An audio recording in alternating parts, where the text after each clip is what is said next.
Hai teman baca ID kembali lagi nih di segmen Fakta. Nah, hari ini bertepatan hari wafatnya Isa Al-Masih. Tentunya kita nggak jauh-jauh bahas seputar Isa Al-Masih atau Yesus Kristus yang dikenal sebagai Tuhan dari umat Kristen. Teman baca udah pada tahu belum sih kalau ternyata ada 10 benda peninggalan dari Yesus Kristus sebelum disalib hingga mati? Ini dia 10 benda yang harus kalian ketahui.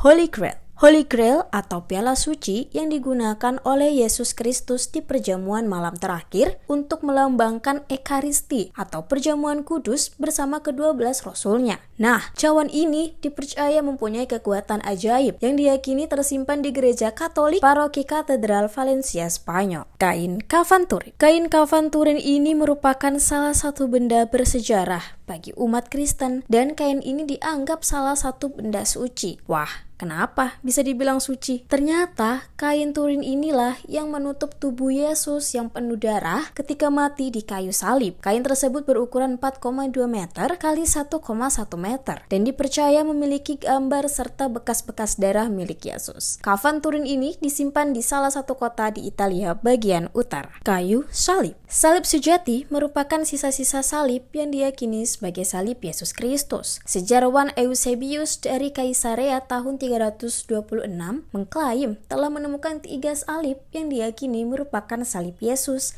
dan 2 pencuri yang disalib bersamanya. Melalui mujizat di antara ketiga salib tersebut, salib sejati itu ditunjukkan. Meski penemuan ini tidak diterima oleh semua tradisi Kristen dan keakuratan penemuannya pun masih dipertanyakan. Namun, banyak nih gereja yang menyimpan sisa-sisa yang diyakini sebagai sisa salib sejati. Bak takdir. Sebuah senjata yang berbentuk tombak diyakini milik seorang prajurit Romawi dan diyakini juga nih bahwa tombak tersebut digunakan untuk menusuk lambung Yesus ketika tergantung di kayu salib. Terdapat beberapa versi cerita bahwa ternyata Yesus itu nggak mati karena disalib, melainkan karena ditusuk menggunakan tombak tersebut. Ujung tombaknya ini berukuran 50,7 cm dan beberapa tempat mengklaim keberadaan tombak tersebut, salah satunya di sebuah gereja di Armenia. Paku salib. Para ahli memperdebatkan berapa paku yang digunakan untuk menyalib Yesus Kristus. Namun terungkap hanya 2 paku salib saja yang digunakan. Hal tersebut diketahui melalui film berjudul The Nails of the Cross yang merupakan karya dari sutradara Simcha Jacobovici. Gambar Edessa. Lukisan ini berawal dari seorang raja bernama Abgar, penguasa Edessa, yang pada saat itu terkena penyakit kusta parah. Raja Abgar sempat pasrah dengan hidupnya, namun ia mendapatkan harapan ketika ia mendengar tentang mujizat Yesus Kristus yang dapat menyembuhkan berbagai macam penyakit. Nah, kemudian nih Raja Abgar mengutus seorang pelukis untuk melukiskan wajah si Yesus Kristus. Namun, ternyata tidak bisa terlukiskan. Nah, juru selamat ini membasuh wajahnya dan mengusapkan handuk ke wajahnya. Ketika diusap ke wajahnya, kemudian ia melihat handuk ini secara ajaib tergambarlah wajah sucinya. Dari lukisan tersebut ternyata Raja Abgar ini sembuh dari penyakitnya. Nah, lukisan ini juga diklaim tersimpan di gereja Santo Bartolomeus di Armenia. Dan satu lagi berada di gereja San Silvestro, ibu kota Roma, Italia. Kerudung Veronica.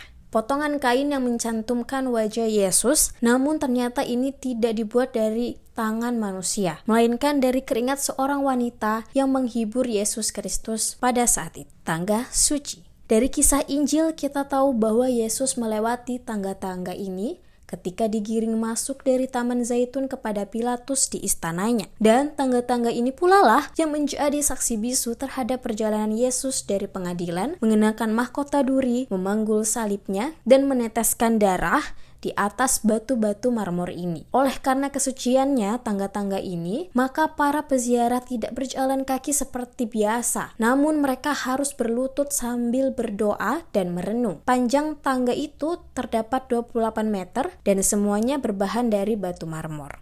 Mahkota duri. Mahkota duri adalah ranting berduri yang dianyam membentuk lingkaran, kemudian diletakkan di kepala Yesus sebelum ia disalibkan. Nah, mahkota duri ini diameternya lebih kecil daripada kepala Yesus ternyata, sehingga menyebabkan luka dan rasa sakit yang amat dalam. Saat ini peninggalannya dipercaya tersimpan rapi di Katedral Notre Dame, Prancis. Kudus atau baju tunik Yesus. Bah Yesus atau juga disebut tunik kudus merupakan baju yang selalu dipakai oleh Yesus saat masih hidup di dunia dalam pelayanan ataupun ketika ia sedang melakukan belusukan. Banyak yang mengklaim bahwa jubah tersebut masih ada sampai saat ini, dan saat ini baju itu disimpan di Katedral Trier, Jerman. Nah, itulah tadi 10 peninggalan benda-benda dari Yesus Kristus selama masa hidupnya. Jadi teman-teman baca udah pada tahu kan? Jangan lupa di like, share, komen, subscribe, dan nyalain loncengnya ya.